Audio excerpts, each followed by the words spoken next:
Jeni-Blue Reed, and this is Makers Ask. Today we're going to talk about being an amateur and going from amateur status to being a professional. Amateur just means that you've not been paid for it yet. It doesn't have anything whatsoever to do with your talent. You know that? It's no big deal. But to be perceived as an amateur means that no one has yet paid you. And if that's the case, it means that it's riskier to hang you than somebody else who's a professional who shows, which means that they're used to getting paid for this, so some gallery's used to making money, right? That's all that means. So let's get you from amateur to professional.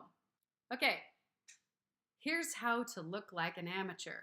Please walk directly into any old gallery, any old time, announce that you're an artist, and pull out your phone. Or worse, bring in originals. Stop with that. So I've been showing at a gallery called Fire and Rain in Northern California in historic Folsom, which is a great little art town, which is where the Candy Gallery started years ago. The whole movement of funk art started there. So anyways, Fire and Rain Gallery is a functional art gallery, which means they have everything from jewelry, two-dimensional art, and three-dimensional art. Now, what's interesting is, in the last little while, I have started to work there on site and help to sell some work, which has been an interesting side hustle, but also it has given me a really good opportunity to see the other side of the workings. So you want to look like someone who has shown before. And why is that important? Because if somebody took a risk on you, then it's less risky for the next person to take a risk on you. Does that make sense? So you are a known commodity. So I want you in your studio and in your warehouses or wherever it is you're making your wonderful creations. I want you to do so with all the intensity and passion that you usually do. But when it comes to like marketing, selling, and doing all that stuff, please don't be offended when people treat your beautiful, soulful work like a product. Because at that point, essentially it is. And I know that that can be very difficult for some people, but let's get over that. Okay, so you're an amateur, and that's awesome, because your work is amazing. And we know that because you've done at least 100 paintings. If you have not done at least 100 paintings, then I'm concerned you haven't really found your voice. And if you've not really found your voice, then you don't have a reliable product. There we go again, sorry. Oh. Okay, so you have done enough paintings to really feel strong in your voice. And not only that, you've perfected your craft to the place where it's consistent, reliable, and you're knocking out really good works, which means you don't have 25 paintings, 5 of which aren't very strong. I want you to be able to show 25 good, strong paintings all in the same series. If you can really pump that out, then you can show a gallery that this is consistent and that can take risk on you. Gallery spaces are stores, right?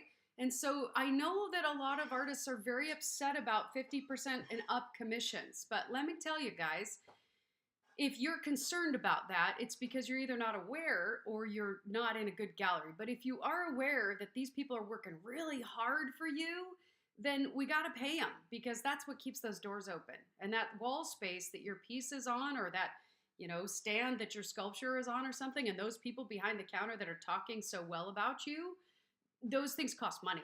So be willing to part with some of your profit in order to make more profit. So that's your business side. So every gallery worth its salt has a website or at least a Facebook-like page. If they don't have those things, I would be very concerned about leaving my precious artwork behind and saying, bye, hope you send me a check. So don't do that either.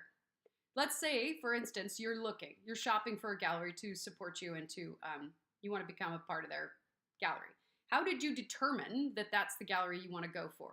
Because if you're of the mind that any gallery will do, I promise you it will not. The way you want to be hung is in a gallery that shows work that is alike in some way, shape, or form. All of this should be done online first. And if you determine that their work is of the same feel, the same ilk, and you think you got a shot, then go see them on foot. And you don't need to get in there with your phone. This is not permission to go, hey, look, Blue said, because she didn't. Listen. Go in the gallery and really take a look around. Look at their current show, maybe ask a few questions about this current show. You can divulge you're an artist, but I promise you when you divulge you're an artist, they're going to go like this because they're used to being attacked. So I'm going to make another video, so watch. Curators need to take artists more seriously because I don't know any artist who doesn't collect art.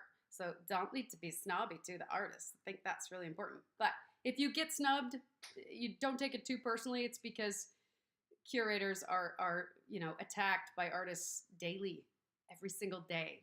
Hey, I want to show here. Okay, and or they say, "What's your process?" Which is a fine question to ask after you've gone to the website and concluded that they don't have a process. If they don't have a process, there again, I'm like, I don't know about that, because most galleries get approached every single day. Most submission processes are totally online. Some of them require some specialized things, like we only want this size and this way. If you do it different, you will probably get thrown in the trash and they won't look at you, even if you're awesome, and it would be their shame. But honestly, I'm telling you, they're going to figure one of two things. They're not going to bother, or if you can't follow simple directions, you're going to be hard to work with. All right. The other thing amateurs do is they don't understand commission structures. They resent it and they try to go around galleries. So if your piece is $500 from your studio at your house and down the street, do not do anything different in any other venues. So if your piece is $500 at your studio, it needs to be $500 at the gallery, and you're now making $250 or less, because depending on the commission structure. Do not then start to sell your pieces for a cheaper price out of your studio unless you don't any longer want to be, in that gallery. I promise you that if they find out, and they do, you'll be let go. You will be replaced by somebody who can follow the rules, because that's not okay.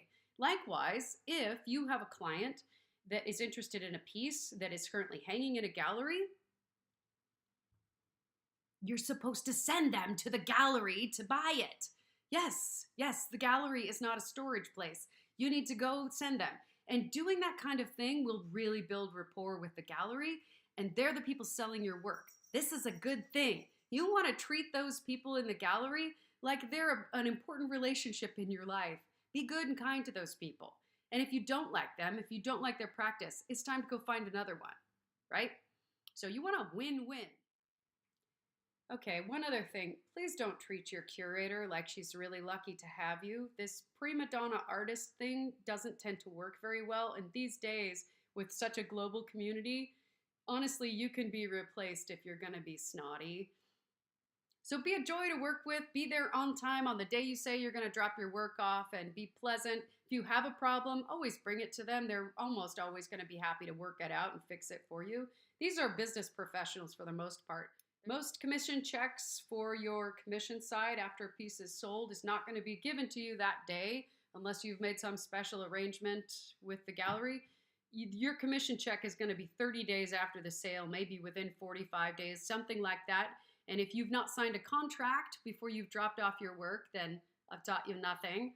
So always either bring a consignment sheet or fill out one there. You want to have records of the pieces you drop off and the pieces you pick up, so that everybody knows what's what, right?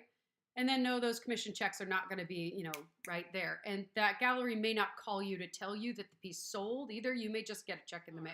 So the bigger the gallery is, the less contact they're going to be able to have with you. That's not a bad thing either. Just getting a surprise check in the mail is not a terrible thing. So here's how to make a really good first impression.